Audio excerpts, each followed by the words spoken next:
જો આપણે ત્યાં ચક્ષુ પ્રીતિથી લઈ અવસ્થાઓ બતાવી છે 10 પ્રકારની. હરિરાયજી પણ બતાવી રસશાસ્ત્રમાં પણ કે પ્રેમની શરૂઆત ચક્ષુ પ્રીતિથી થાય અને છેલ્લી અવસ્થા મૃત્યુ બતાવવામાં કે એવી અવસ્થામાં પહોંચી જાય કે દેહ છૂટી જાય. મેરો મન ગિરધર છબી પર અટક્યો નાચતા નાચતા આગ્રાની ગણિકા કૃષ્ણદાસ અધિકારી એને લઈને આવ્યા અને શ્રીનાથજીની સન્મુખ નાચતા નાચતા એવું મન શ્રીનાથજીમાં ગયું કે એનો દેહ પડી ગયો. શ્રીનાથજીની લીલામાં સ્વીકાર થઈ ગયો. અને ત્યાં તાજ બીબીની કથા આવે છે ને, નિર્તત આવત તાજ કે એરી ડફ બાજન લાગે, અને જાણે ફરી ડફ વાગવા લાગ્યા. હોરીનો ખેલ સમાપ્ત થઈ ગયો અને તાજ બીબીને એકદમ મનમાં સંભળાવા લાગ્યા કે ફરી ડફ વાગવા લાગ્યા છે અને ફરી હોરી ખેલ શરૂ થયો છે. અને નિર્તત આવત તાજ કે પ્રભુ, અને નાચતા નાચતા ઠાકોરજી જાણે એને લેવા આવી રહ્યા હોય અને ત્યાં એનો લીલામાં દેહ સમાપ્ત થઈ ગયો, લીલામાં સ્વીકાર થઈ ગયો. અને ગુસાઈજી એટલું બોલ્યા કે જાકી વસ્તુથી વહાં પહોંચ ગઈ. આ તો હતી જ શ્રીનાથજીની અને શ્રીનાથજી પાસે જતી રહી. તો આ રૂપાશક્તિ ઘણી બધી ચર્ચાઓ છે શાસ્ત્ર પ્રમાણે, સાહિત્ય શાસ્ત્ર પ્રમાણે ચક્ષુ પ્રીતિથી લઈ અને છેક મૃત્યુ સુધીની અવસ્થા બતાવવામાં. તો જે ચર્ચા કરીએ, નામથી રોમાંચ, રૂપથી રોમાંચ, સ્પર્શથી રોમાંચ.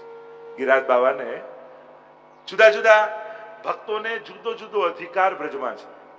કોઈને કેવલ પ્રભુના નામનો અધિકાર છે, કોઈને કેવલ દર્શનનો અધિકાર. જો અરણીઓ જો પૂજામ દધુ વિરચિતામ પ્રણયાવલોકૈ, કેવલ દર્શન માત્રથી પ્રભુએ કૃપા કરી દીધી. ગિરિરાજ બાવાને હરિદાસ વર્ય કેમ કહ્યા છે? હરિદાસ તો આ બધા જ છે. એ ગાયો પણ હરિદાસ છે, હરણીઓ પણ, એ વૃક્ષો પણ, એ નદીઓ પણ, બધા જ હરિદાસ. પણ વર્ય કેમ કહ્યા? કારણ કે ગિરિરાજ બાવાને સ્પર્શનો અધિકાર છે. અને કેવળ ઠાકોરજીના જ નહીં, યુગલ સ્વરૂપના સ્પર્શનો અધિકાર. કારણ કે એમની કંદરામાં અખંડ આ ઠાકોરજી અને સ્વામીજીની લીલાઓ થાય છે. ગોવર્ધન ગિરી સઘન કંદરા રૈન નિવાસ કિયો પિય પ્યારી. માનો એક તરફ તો શ્રી ગિરિરાજ બાવા છે ને, એ સૈયાજી છે, ઠાકોરજીના સૈયા મંદિર છે. આપણે ત્યાં શેષજી રૂપે, સર્પ રૂપે સૈયાજીનો પણ એક ભાવ ગિરિરાજજીને માનવામાં આવે છે. અને ત્યાં ઠાકોરજી અને સ્વામીજી, જો વલ્લભાખ્યાનમાં તો ગોપાલદાસ તો કહે છે કે ઠાકોરજી ક્યાં પોડે, તો કે સકળ વ્રજમાં પોડી. છઠ્ઠાખ્યાનમાં કહ્યું ને, એ લીલા મારે મન વસો જે ભક્ત માંગે માનજી. તો આમ સકળ વ્રજમાં પોડિયા. ઠાકોરજી ક્યાં પડ્યા? તો કે નંદાલયમાં પડ્યા છે, ગોપીઓના ઘરમાં પડ્યા છે, રુચિ રુચિ સખી અને સેજ બનાવી રંગમહેલમાં પડ્યા છે, અને ગોવર્ધન ગિરી સઘન કંદરા રૈન નિવાસ કિયો પિય પ્યારી. અને ગિરિરાજજીની કંદરામાં પણ પડ્યા છે. તો આમ ગિરિરાજજીની કંદરા તો પહેલી વાત સ્પર્શનો અધિકાર ગિરિરાજજીને છે, એટલે હરિદાસ વર્ય છે. કારણ કે પ્રભુ ભગવત સ્પર્શ અતિ દુર્લભ છે. પ્રભુનું નામ મુખમાં આવવું એ પણ દુર્લભ છે, પ્રભુના દર્શન પણ દુર્લભ છે. તો વિચાર કરો, પ્રભુનો સ્પર્શ તો કેવો દુર્લભ હશે. અને હરિદાસ વર્ય એવા ગિરિરાજજી એવા છે કે સ્પર્શ થતાની સાથે રોમાંચ થઈ જાય. ક્યારેક આપણને એમ થાય, લાલનને જ્યારે આપણે ગોદમાં લઈએ અને ગોદમાં લઈએ ત્યારે આપણને એવો ભાવ આવે કે આ એ હસ્ત છે, આ એ ચરણ છે, જે આ એ ઠાકોરજી છે કે જેના સ્પર્શ માટે આ ગોપીઓ કેવી લાલાયિત છે. જો ચરણ સ્પર્શ કરતા હોય ને ત્યારે પણ એ ભાવ આવવો જોઈએ કે આ કયા ચરણને હું સ્પર્શ કરી રહ્યો છું. લક્ષ્મીજી પોતે હૃદયનો ભાગ છોડી ઠાકોરજીના ચરણમાં, એટલે ગોપી ગીતમાં પણ ગોપીજનો કહે છે, પ્રણત દેહી નામ, જેને પ્રણત કરવાથી પાપોનું કર્ષણ થાય, પ્રણચરાનુગમ શ્રી નિકેતનમ. ઘણી બધી કથા, એમાં વિસ્તારમાં નથી જતો, પણ પ્રભુના આ દુર્લભ ચરણારવિંદ જે મોટા મોટા દેવતાઓને નથી મળતા, એ સ્પર્શ કરવાનું આજે મને સુખ મળી રહ્યું છે. સૌથી પહેલા મન અને બુદ્ધિમાં મહાત્મ્યનો વિચાર કરો બુદ્ધિ દ્વારા, પછી હૃદયમાં માધુર્યનો વિચાર કરો કે આ ચરણ તો ઠાકોરજીએ હૃદય પર ભગવદીઓને, ગોપીજનોને પધરાવેલા છે. ગોપીજનો એની આકાંક્ષા કરે છે, એવા ચરણ અતિ કોમળ છે. તો બુદ્ધિ દ્વારા મહાત્મ્યનો વિચાર કરવો, હૃદય દ્વારા માધુર્યનો વિચાર કરો, અને પછી હસ્ત દ્વારા એનો સ્પર્શ કરો. ત્યારે કંઈક જુદો જ અનુભવ તમને ચરણારવિંદનો થશે. જ્યારે એ પ્રભુને ગોપીઓની આંખે, મહાપ્રભુજીની આંખે જોશો ને, તો જ એ આનંદ રૂપ લાગશે, એ રસરૂપ લાગશે. નહીં તો કેવલ પછી કોઈ ધાતુ કે ચિત્રની મૂર્તિ જ દેખાશે. એટલે જ્યારે પણ ભગવત સેવામાં જાઓ ત્યારે પોતાના આંખો ખુલ્લી રાખો, પણ પોતાના દ્રષ્ટિકોણને બંધ કરી એ દ્રષ્ટિ વલ્લભ કે ગોપીઓ પાસે માંગો. એટલે તો આપણે પહેલા ઠાકોરજીને જગાવતા પહેલા મહાપ્રભુજીને ગુસાઈજીને યાદ કરીએ છીએ. એમના પદ ગવાય છે. કેમ? કારણ કે હવે મારી દ્રષ્ટિ બંધ કરું છું. હે વલ્લભ, હવે આપની આંખે હું ઠાકોરજીને જોઈશ. હે ગુસાઈજી, હવે આપની આપેલી દ્રષ્ટિએ હું પ્રભુને જોઈશ. કારણ કે મહાપ્રભુજી કૃપા કરે સુરદાસજીને જ્યારે ભાગવતની અનુક્રમણિકા દશમસ્કંદની સંભળાવી, ગોકુળમાં લઈને આવ્યા અને કહ્યું, સુરદાસ ગોકુળ કે દર્શન કરો. આંખોના આકારે નથી, પણ કુટુર અને ચલત રહેનું તનું મંડિત, હાથમાં માખણનો લોંદો લઈ અને વ્રજરજથી મંડિત થયેલા લાલન નંદાલાયના આંગણામાં ફરી રહ્યા છે, એવા દર્શન સુરદાસને થયા. આવો ભાવ આપણે ત્યાં છે. એટલે અલૌકિક તત્વોને જોવા માટે લૌકિક દ્રષ્ટિનો ઉપયોગ નહીં કરવો. અલૌકિક આચાર્યો, અલૌકિક ભગવદીઓએ જે ગ્રંથો દ્વારા અને કીર્તન દ્વારા આપણને દ્રષ્ટિ, જો ઠાકોરજીને જોવા માટેની દ્રષ્ટિ કઈ, તો કે આપણા માટે કીર્તન, આપણા માટે મહાપ્રભુજીના ગ્રંથો. આપણને તો વહેતા યમુનાજી નદીના જલ જ દેખાય. આ તો યમનાષ્ટક મહાપ્રભુજી આપ્યું, અને જ્યારે એ વાંચીએ, એનો પાઠ કરીએ, એ હૃદયારૂઢ થાય, ત્યારે આપણને દેખાય તરંગ ભુજ કંકણ પ્રકટ મુક્તિકા વાલુકા નિતંબ તટ સુંદરી નમત કૃષ્ણ તુર્યમ પ્રિયા. ત્યારે વહેતી લહેરો પણ યમુનાજીના બાહુ આપણને દેખાય, ચળકતા રજકણો પણ કંકણોના મોતી દેખાય, એ તટ પણ કટી પ્રદેશ દેખાય. પછી એ જલ જલ ન દેખાય, ન જાતું યમ યાતના ભવતી તે પયપાન. એ તો ઠાકોરજી યમુનાજી પોતાના પયના પાન આપણને કરાવે છે, એવા આપણને દર્શન થાય. અને એટલા માટે આ બહુ જ આવશ્યક છે કે જ્યારે પણ અલૌકિક દર્શન, અલૌકિક તત્વોના દર્શન કરવા જાઓ, ત્યારે પોતાની લૌકિક બુદ્ધિ અને લૌકિક આંખોને બંધ કરી મહાપ્રભુજી પોતાના અજ્ઞાન તિમિરાંધસ્ય જ્ઞાનાંજન શલાકયા. મહાપ્રભુજી કયું જ્ઞાનનું અંજન આંજે છે? કોઈ તમને પાઠ મોઢે કરાવી દે કે ભણાવી કરી દે, એ ના, આ ભાવનું અંજન આંજે છે કે હવે તારા દ્રષ્ટિને બંધ કર અને મારી આપેલી દ્રષ્ટિથી તું દર્શન કર, તો તને અલૌકિક લીલામય દર્શન થશે. અને જ્યારે જ્યારે 84-252 ને વ્રજમાં આવીને કૃપા કરી, ત્યારે મહાપ્રભુજીને ગુસાઈજીએ આ ભાવનું અંજન આંજ્યું. ત્યારે અલૌકિક વ્રજ રૂપે, જો પ્રભુદાસને પણ કહ્યું ને કે આ તો પત્રે પત્રે ચતુર્ભુજ છે, તો કે મને તો સાધારણ વૃક્ષ અને પાંદડાઓ દેખાય છે. મહાપ્રભુજીએ કૃપા કરી તો પાંદડે પાંદડે ચતુર્ભુજના દર્શન કરાવ્યા. આ કૃપા. એમ જ ગિરિરાજ બાવાના જ્યારે તમે સાનિધ્યમાં જાઓ, ત્યારે શરીરથી સાનિધ્યમાં જવાય, લૌકિક વ્યવસ્થા કરીને જવાય, પણ જ્યારે ગયા પછી પોતાના દ્રષ્ટિને બંધ કરી મહાપ્રભુજી જે દર્શન ગિરિરાજજીના કરાવ્યા, એ રીતે દર્શન કરવા. કેવલ દૂધ જ ચડાવવામાં એટલા વ્યસ્ત નહીં થઈ જવું, પણ ચડાવતી વખતે પણ કેવો ભાવ રાખો કે આ તો હરિદાસવર. કેમ દૂધથી સ્નાન કરાવે છે ગિરિરાજજીને? કારણ કે આ દુનિયામાં પ્રેમનું કોઈ મૂર્તિમંત પ્રગટ કુદરતી રૂપ હોય તે દુગ્ધ છે. કે જ્યારે બાળક થાય ત્યારે એનું વાત્સલ્ય દુગ્ધ બનીને સહજ પ્રગટ થઈ જાય છે, સહજ પ્રગટ થઈ જાય છે. આ કુદરતી પ્રક્રિયા. એટલે કે પ્રેમનું નિસ્વાર્થ, અને સૌથી નિસ્વાર્થ પ્રેમ એટલે વાત્સલ્ય ભાવ, કે એમાં કોઈ સ્વાર્થ ન હોય, કોઈ કામના ન હોય. અને એ પ્રેમનું મૂર્તિમંત, એટલે દુગ્ધને પ્રેમનું મૂર્તિમંત રૂપ માનવામાં આવે છે. અને એટલે માટે ગિરિરાજ બાબા સદાય દૂધથી સ્નાન નથી કરતા, સ્નેહથી સ્નાન કરે છે. આ સ્નેહનું રૂપ છે, દુગ્ધ છે ને. તો ગિરિરાજ બાબા હરિદાસ વર્ય છે એમ ક્યારે કહી શકાય કે એમનામાં 10 પ્રકારની ભક્તિ પોતે પ્રગટ હોય અને 10 પ્રકારની ભક્તિનું દાન કરી શકે. જો આપણે 10 પ્રકારની ભક્તિ કહીને, નવધા ભક્તિ, શ્રવણમ કીર્તનમ વિષ્ણુ સ્મરણમ પાદ સેવનમ અર્ચનમ વંદનમ દાસ્યમ સખ્યમ આત્મનિવેદનમ, અને 10મી પ્રેમ લક્ષણા ભક્તિ. આ 10 પ્રકારની ભક્તિ જો સિદ્ધ હોય તો જ એમને હરિદાસ વર્ય. નવધા ભક્તિ હોય તો હરિના દાસ કહેવાય, પણ 10મી ભક્તિ સિદ્ધ થઈ હોય તો હરિદાસ વર્ય કહેવાય. તો મુગટની જે વાત કરતો હતો, એ મુગટ એ કેવલ કોઈ શૃંગારનો મુગટ નથી. જે પ્રેમ લક્ષણા ભક્તિ છે એ જ ગિરિરાજ બાબામાં મુગટ રૂપ છે. નવધા ભક્તિ આપના શણગાર છે, પણ શણગારનો સિરમોર મસ્તક ઉપર જે છે એ મુગટ છે. આમ હરિદાસ વર્ય એને કહેવાય કે જે પ્રેમ લક્ષણા ભક્તિનું દાન કરી શકે. જો ભગવદીઓની વિશેષતા એ છે, એનામાં જે હોય એ એનામાં દાન કરવાનું પણ સામર્થ્ય હોય. હરિદાસ એને કહેવાય જેની અંદર ભાવ હોય. અને હરિદાસ વર્ય એને કહેવાય જે પોતાના ભાવનું દાન બીજાને કરી શકે, પોતાનો અનુભવ બીજાનો અનુભવ બનાવવાનું સામર્થ્ય જેનામાં હોય એ હરિદાસ વર્ય છે. આ ફરક છે દાસ, હરિદાસ અને હરિદાસ વર્ય. જે હજી સાધન અવસ્થામાં છે, સેવાનો ભાવ છે એ દાસ, જેને અનુભવ છે એ હરિદાસ, અને જે અનુભવને બીજાનો અનુભવ બનાવી શકે છે એ હરિદાસ વર્ય. તો ગિરિરાજ બાબા હરિદાસ વર્ય છે એટલા માટે કે એમને જે બાલ લીલા અને માધુર્ય લીલા આ બંનેનો જે અનુભવ છે એ એની શરણે જનારને એ અનુભવનું દાન કરી શકે એવું સામર્થ્ય ગિરિરાજજીમાં છે.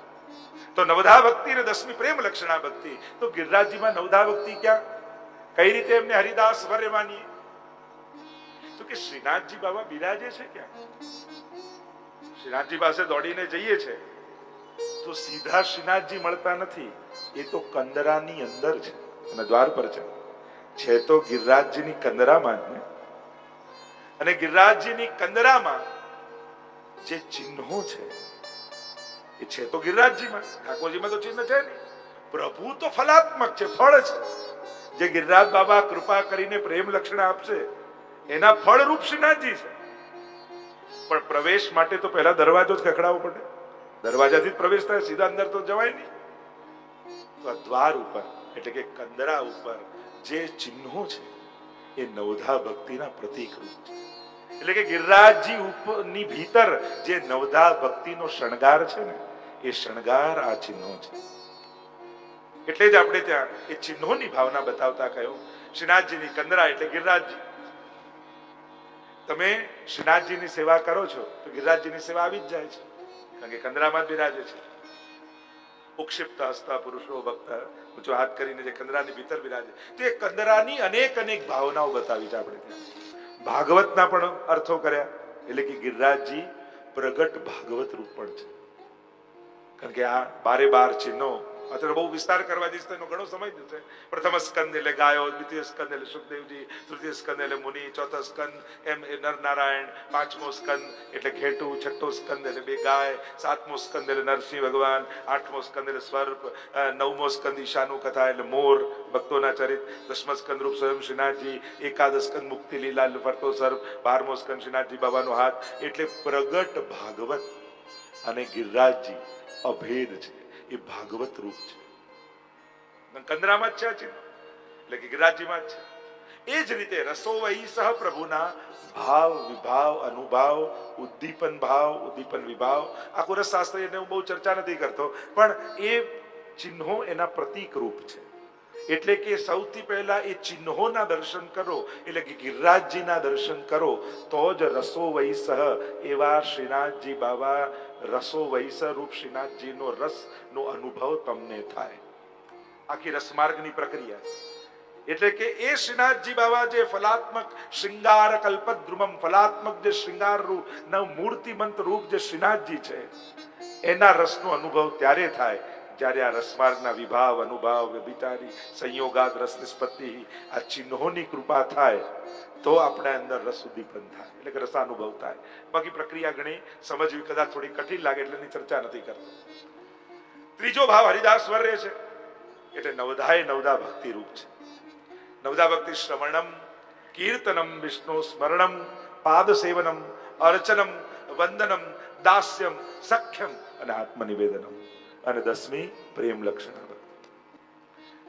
તો આ નવધાય ભક્તિનું જો કરીએ તો શ્રવણ એટલે શ્રવણ ભક્તિ, જે કંદરામાં સર્પ છે એ સાક્ષાત શ્રવણ ભક્તિનું ચિહ્ન છે. કારણ કે સર્પનું એક નામ છે ચક્ષુશ્રવા.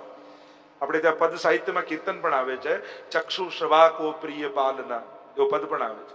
એટલે કે જે આંખથી સાંભળે છે. તમે લોકો જેમ બીન વગાડે ને એમ થાય ને કે સાપ સાંભળીને ડોલે, એને સંભળાતું નથી હોતું, એ આંખથી જ જોતો હોય છે.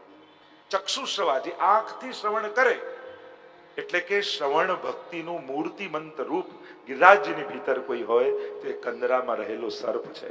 તમે એનું દર્શન કરો એટલે ગિરિરાજ બાબા શ્રવણ ભક્તિનું દાન કરે. શ્રવણમ કીર્તનમ, કંદરામાં રહેલું સુખ. એ સુખ કોણ છે? તો કે સુખદેવજી સાક્ષાત ગિરિરાજજીની ભીતર સુખ રૂપે બિરાજમાન છે. કે જે સ્થાન કયું છે તો કે સ્વામીજીના હસ્ત ઉપર બિરાજેલા. તો ઘણી વાર આપણે પણ લાલનને નાના નાના સુખ કે પોપટને ઘણી વાર શૃંગાર કરીને લોકો ધરાવતા હોય છે. તે સુખ કોણ છે તો કે આ તો સુખદેવજી લીલા સુખ જેને કહીએ, સુવા પડાવત સારંગ નયની એવા પદ આવે છે કે આખી રાત્રિ જે લીલાનો અનુભવ સ્વામીજીએ કર્યો હોય ને એ પોતાના સુખને હાથમાં લઈ એ અનુભવ અભિવ્યક્તિ વગર અધૂરો છે એમ શાસ્ત્ર કહે છે. કે જે તમને અનુભવ થયો એ તમે ગાવ નહીં, એ કહો નહીં, ત્યાં સુધી રસની નિષ્પત્તિ થઈ ન કહેવાય, એટલે કે સંપૂર્ણ રસાનુભવ થયો ન કહેવાય. તો કોને આ રસ કહેવો? કોઈની આગળ તો કહેવાય એમ નથી. એટલે પોતાના હાથમાં જે લીલા સુખ છે ને સ્વામીજીના, એની આગળ સ્વામીજી એ બધું ગાય છે, કહે છે અને લીલા સુખ શ્રવણ કરે છે. એટલે સુખ એ કીર્તન ભક્તિ, પછી એ સુખ ગાય. એટલે જ આપણે ત્યાં કીર્તનિયા કહીએ ને, જે કીર્તન ગાય એને કીર્તન, કીર એટલે પોપટ અને એના વંશજ, એટલે જ આપણે ત્યાં અષ્ટ સખાને કીર્તનિયા કહેવાય છે. એ બધા સુખદેવ રૂપ એના વંશ રૂપ માનવામાં આવે છે. કે જે કથા અને ગાથા સુખદેવજી ભાગવતમાં ન ગાઈ શક્યા એ આ સુકોએ, આ કીર્તનિયાઓએ ગાઈ છે. કારણ કે ત્યાં પરીક્ષિત મહારાજે તો પ્રશ્ન કરી દીધો કે આ રીતે કેમ રાસ કર્યો, એટલે આગળ ન ગાયું. એટલે ઘણી બધી લીલાઓ ભાગવતમાં વર્ણન ન કરી શક્યા. તો સુખદેવ સબળ આનંદિયા વંદિયા શ્રી વલ્લભજીના ચરણ. સુખદેવજી બહુ પ્રસન્ન થયા કે જે લીલા હું ના ગાઈ શક્યો એ મહાપ્રભુજીને ગુસાઈજીના સેવક બની હવે કીર્તનિયા અષ્ટ સખાઓ ગાશે. તો આ કીર્તન ભક્તિનું ચિહ્ન જે ગિરિરાજજીમાં બિરાજે છે. અને સુખ રૂપે શ્રી ગિરિરાજ બાબા કીર્તન ભક્તિનો અનુભવ કરે છે અને કરાવે છે. ત્રીજું શ્રવણમ કીર્તનમ વિષ્ણુ સ્મરણમ. કંદરામાં મુનિ બેઠા છે, એ સ્મરણ કર્યા કરે છે. આ મુનિ સ્મરણ ભક્તિનું મૂર્તિ, મનનશીલા મુનિ. મુનિની વ્યાખ્યા જ કરાય જે મનન કર્યા કરે, જે સ્મરણ કર્યા કરે, એ જ મુનિ છે. તો એ જે મુનિ છે એના દર્શન કરવા માત્રથી સ્મરણ ભક્તિનું દાન ગિરિરાજ બાબા કરે છે. શ્રવણમ કીર્તનમ વિષ્ણુ સ્મરણમ પાદ સેવનમ. ચરણારવિંદની ભક્તિ, પાદ સેવન ભક્તિ. ઘેટું હોય ને, આપણે કે આ તો ઘેટા ચાલ છે, તો ઘેટા ચાલ કે એક ખાડામાં પડે તો બધા ખાડામાં પડે, આવું કેમ? કારણ કે એ સામે જોઈને ના ચાલે, એ આગળવાળાના પગ જોઈને ચાલે. એની ચાલ ઘેટાની કેવી હોય કે એ આગળ જે ઘેટું ચાલતું એના પગને જ જુએ, એ રસ્તો ના જુએ. અને જ્યાં એ પગ જતા એની પાછળ જાય એટલે ખાડામાં એક પડે તો બીજું પડી જાય. પણ એની દ્રષ્ટિ ચરણ સિવાય બીજે ક્યાંય ન હોય. તો કંદરામાં જે ઘેટાનું મેષનું ચિહ્ન છે ને, એ પાદ સેવન ભક્તિનું ચિહ્ન છે. કે જ્યારે ઘેટા જેવી આના જેવી વૃત્તિ આવે તો ઠાકોરજીના ચરણ સિવાય બીજું કઈ દેખાય જ નહીં. એની ભક્તિ ત્યાં અખંડ થઈ જાય પ્રભુના ચરણારવિંદમાં. એટલા માટે એ મેષ, એ ઘેટું, એ પાદ સેવન ભક્તિનું ચિહ્ન, જેના દર્શન માત્રથી ગિરિરાજ બાબા દાન કરે છે અને અનુભવ કરે છે. અને એટલે જ તો આજે પણ ઘણી બધી ગિરિરાજજીની શિલાઓમાં ઠાકોરજીના, એટલે જ ગોપીજનો યદ રામ કૃષ્ણ ચરણ સ્પર્શ પ્રમોદ. ચરણોને હજી સાચવીને ગિરિરાજજી રાખ્યા છે. પાદ સેવન ભક્તિ છે. આગળ કહ્યું શ્રવણમ કીર્તનમ વિષ્ણુ સ્મરણમ પાદ સેવનમ અર્ચનમ. અર્ચન એટલે શરીર દ્વારા કંઈક સમર્પિત કરવું. તો ગિરિરાજ બાબામાં જે મોર છે એ મયુરો અર્ચન ભક્તિનું પ્રતીક છે. જો યમનાષ્ટકમાં પણ કહ્યું ને, યમુનાજી કોના દ્વારા સેવિત છે? શુક મયુર હંસાદિભી.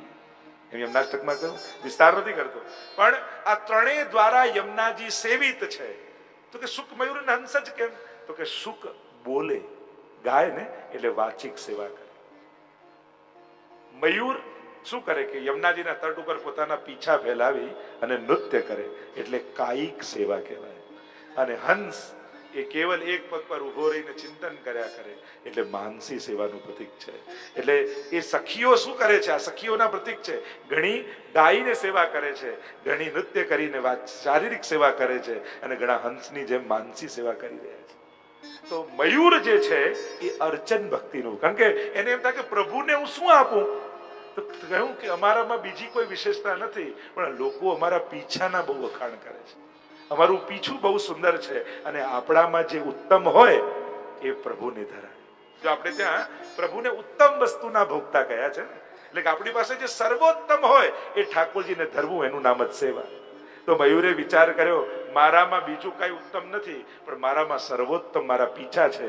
એટલે નાચતું નાચતું આવી પોતાનું પીછું ખરાવીને ઠાકોરજી પાસેથી જાય અને ઠાકોરજીએ પીછું લે અને એટલા પ્રસન્ન થાય, કેટલું સુંદર પીછું છે, અને એને લઈને ઠાકોરજી પોતાની પાગમાં ખોસી દે અને એ રીતે મયુર અર્ચન ભક્તિ સિદ્ધ કરે છે.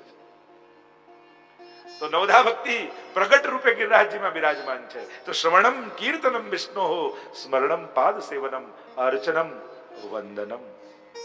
તે વંદન ભક્તિ કોને સિદ્ધ છે? તો કે જે શેષ નાગ રૂપે સર્પ બિરાજમાન છે એ સદાય વંદન કર્યા કરે છે. વંદિયા શ્રી વલ્લભજીના ચરણ, તે વંદન કરે છે, પોતાનું શીશ નમાવી અને ઠાકોરજીની સૈયા બની જાય છે. વંદનમ દાસ્યમ એટલે કહું શ્રવણમ કીર્તનમ વિષ્ણુ સ્મરણમ પાદ સેવનમ અર્ચનમ વંદનમ દાસ્યમ. દાસ્ય ભક્તિ, તો કહ્યું દાસ્ય ભક્તિ કોને સિદ્ધ છે? તો કે જે પ્રભુના ચરણારવિંદનું સેવન કરે છે, તો જે મુનિ છે એ દાસ ભાવે બિરાજેલા છે. સખ્યમ, સખ્યમ કોને સિદ્ધ છે? ઘણી બધી ચર્ચાઓ વિસ્તાર નથી. સખ્ય ભક્તિ એ સિંહ રૂપે બિરાજમાન છે, એ સાખ્ય રૂપે ગિરિરાજ બાબા બિરાજે છે, પ્રભુના સખા બનીને સેવા કરે છે. અને આત્મનિવેદન, અને આત્મનિવેદન ભક્તિ એ આપણે ત્યાં કહ્યું કે જે ગાય છે એ ગાય આત્મનિવેદન ભક્તિનું પ્રતીક છે. કે ગાય પોતાની આત્માનું સમર્પણ, કારણ કે એનું સર્વસ્વ, એનું સ્નેહ દુગ્ધ રૂપે ઠાકોરજી સુધી પહોંચાડે છે અને આત્માનું નિવેદન કરે છે.